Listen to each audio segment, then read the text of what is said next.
Assalamualaikum warahmatullahi wabarakatuh. Untuk anak-anak kelas 11 IPA dan IPS, saya akan menyampaikan materi pertemuan pertama mata pelajaran Al-Quran Hadis. Karena kalian kemarin kelas 10 bukan saya yang ngajar, jadi mohon izin saya memperkenalkan diri. Nama saya Alfian Nur Hidayat, kalian cukup panggil Pak Alfian atau Pak Nur atau Pak Hidayat, terserah, pokoknya nama saya Alfian Nur Hidayat. Saya akan menyampaikan materi bab pertama, yakni berbakti kepada kedua orang tua.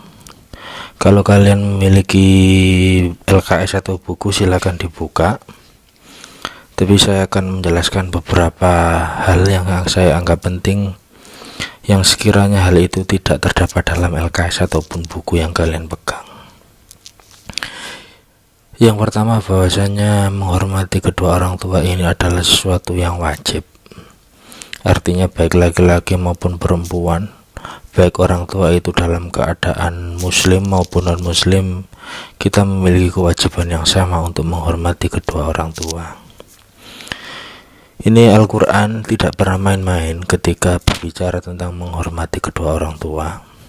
Karena dalam hadis yang populer di kalangan kita, ridallahu fi ridal walidain wa sukhtullah fi sukhtil walidain, yakni bahwasanya ridho Allah itu tergantung ridho kedua orang tua, dan murkanya Allah itu tergantung kepada murkanya kedua orang tua. Jadi ketika seseorang hendak mendapatkan kemuliaan, maka salah satu jalan yang paling mendasar adalah menghormati kedua orang tua.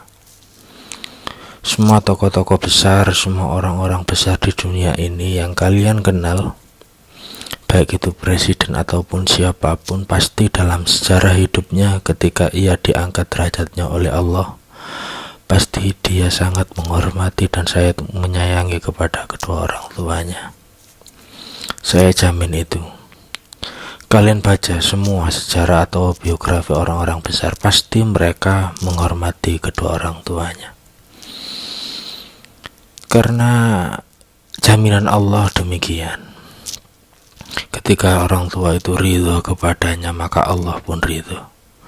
Ketika engkau mampu membahagiakan kedua orang tuamu, maka ketika itu pula orang tuamu ridho engkau sebagai anaknya.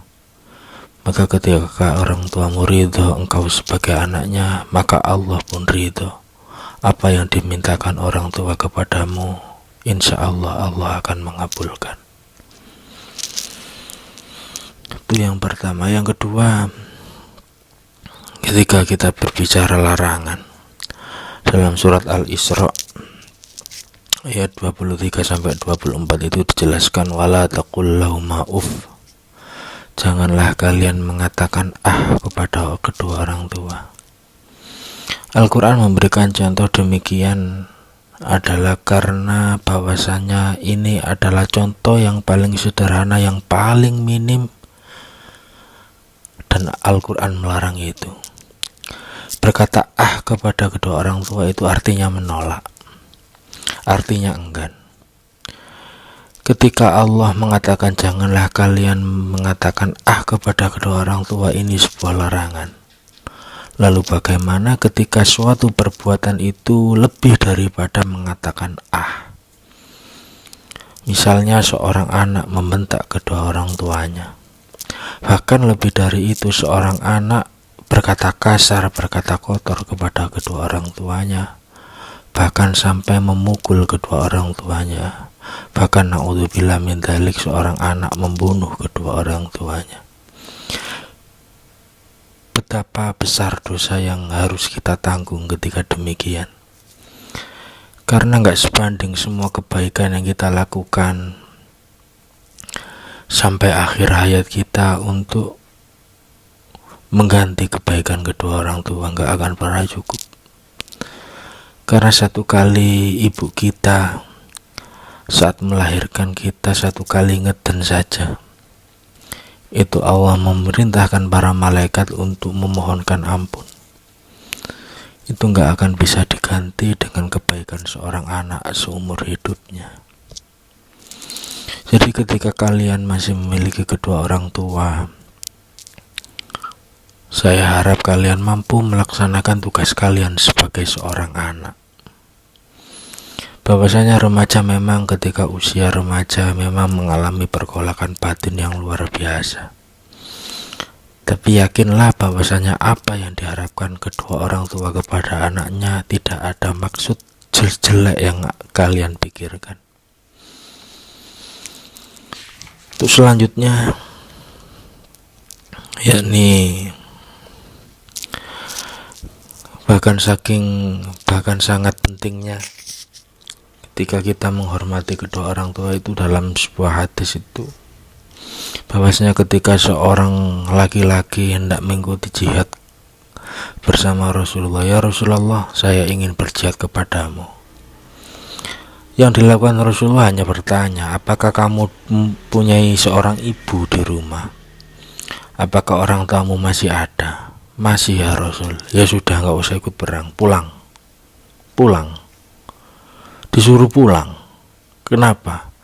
Karena menghormati kepada kedua orang tua, berbakti kepada orang tua, itu derajatnya jauh lebih tinggi daripada berjihad di medan perang bersama Rasulullah. Bayangkan, berjihad ketika mati dihukumi sebagai mati syahid, artinya tanpa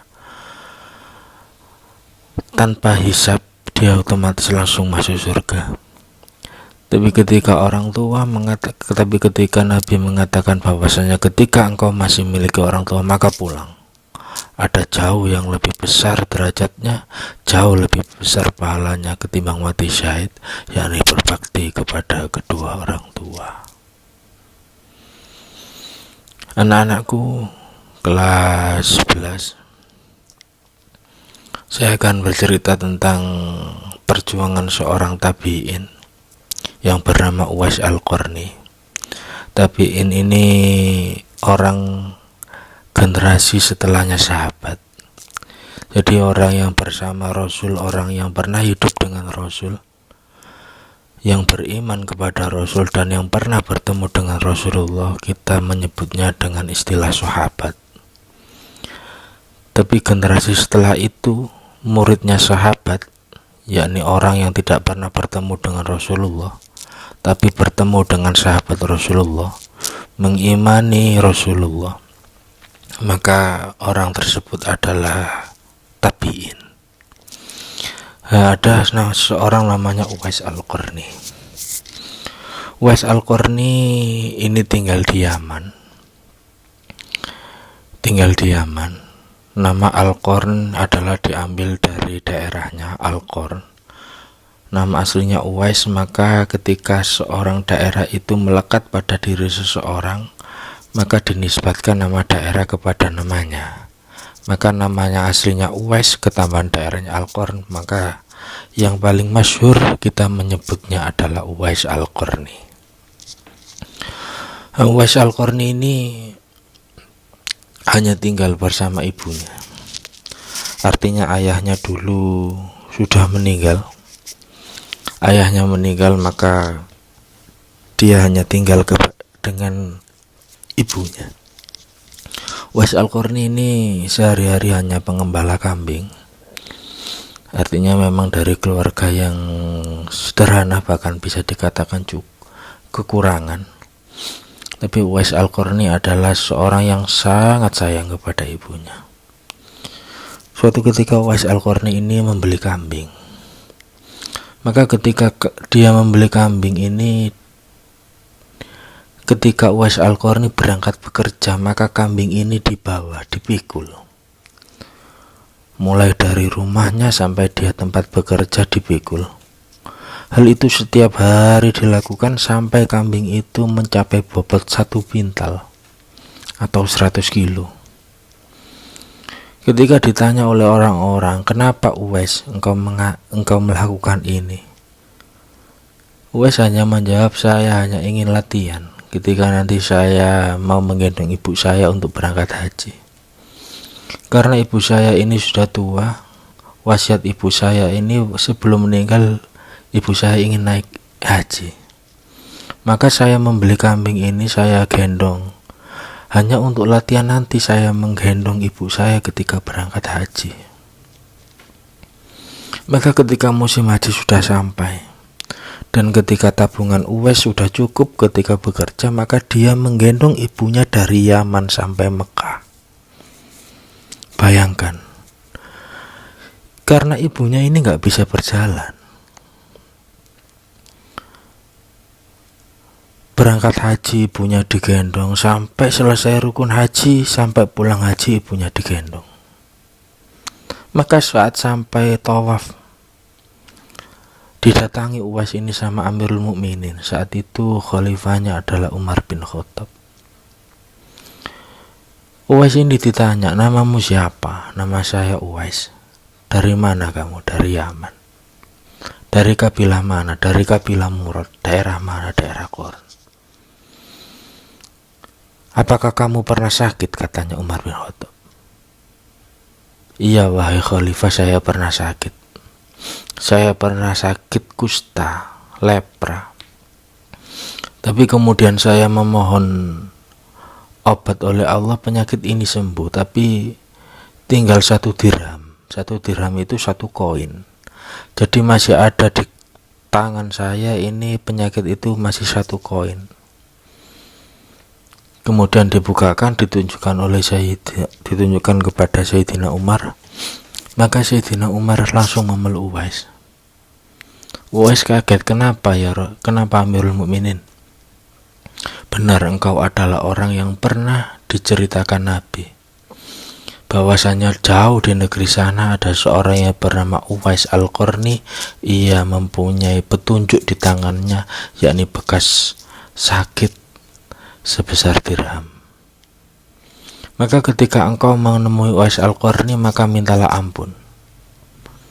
Maka ketika Umar bin Khattab ini setelah memeluk Uwais Al-Qarni, Umar hanya meminta ampun, meminta didoakan agar dosanya diampuni oleh Allah. Maka Uwais Al-Qarni mendoakan, dan setelah selesai berdoa,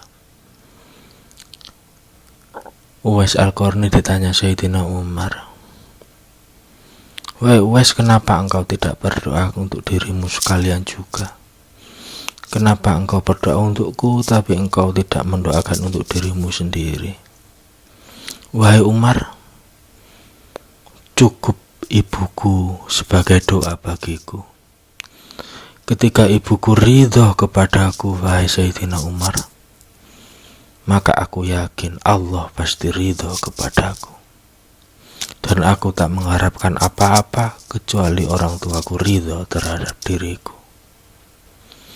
Itu adalah kisah perjalanan Uwais Al-Qarni yang tidak pernah bertemu dengan Nabi Muhammad, tapi pernah diceritakan dalam sebuah hadis bahwasanya ada seorang yang pemuda bernama Uwais Al-Qarni.